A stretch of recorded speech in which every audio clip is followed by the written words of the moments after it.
the whole chicken series. I present to you Chef Livia.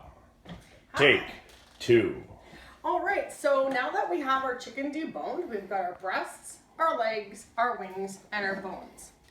So I didn't want to show you the whole weight part there, but I weighed the chicken, and the chicken in whole weighed 53 ounces. And then the bones weighed 13.3 ounces. So I did a percent yield, so it's bone meat to bone, or it's the edible portion. So this is our edible portion, and then the whole thing is our as purchased. So our as purchased was 52.3, and our edible portion was 13.3 minus from the 52.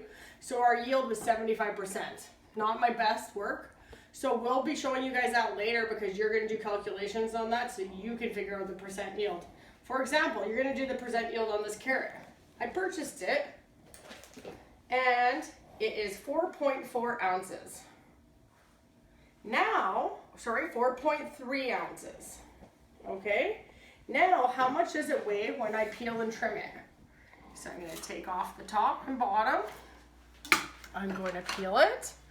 And I'm doing this because I'm going to start a stock. Why not start my stock now, so that I can make a nice sauce to go with my chicken, which you guys are going to be doing in your practical.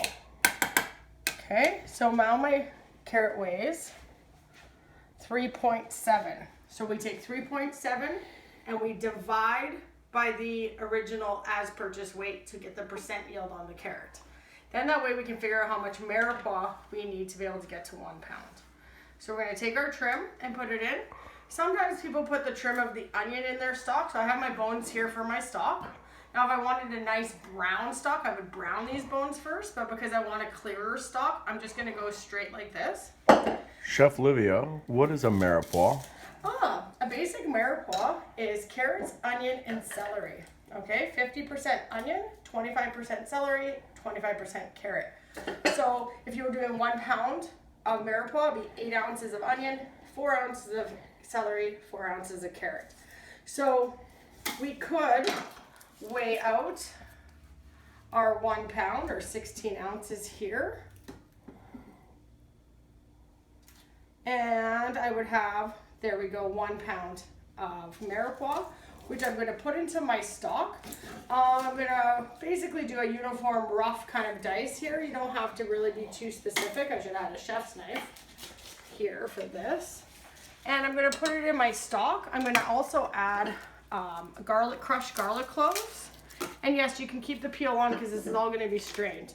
We're going to use some bay leaves. But we're going to put this in a sachet. So what is a sachet again? You guys should know. It is a cheesecloth. If you don't have cheesecloth, which you can pick up at the dollar store, you can use a coffee filter, or you can use a tea ball.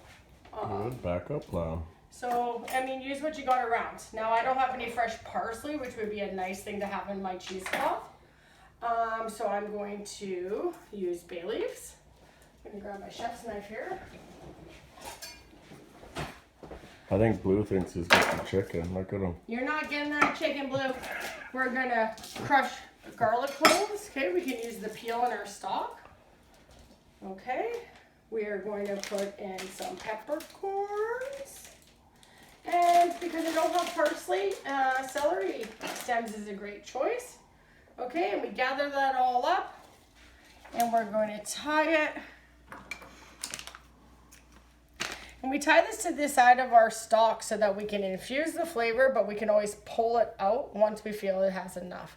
Because we're straining this, we don't really have to do it, but definitely when you're doing it with soups or sauces, you would have to.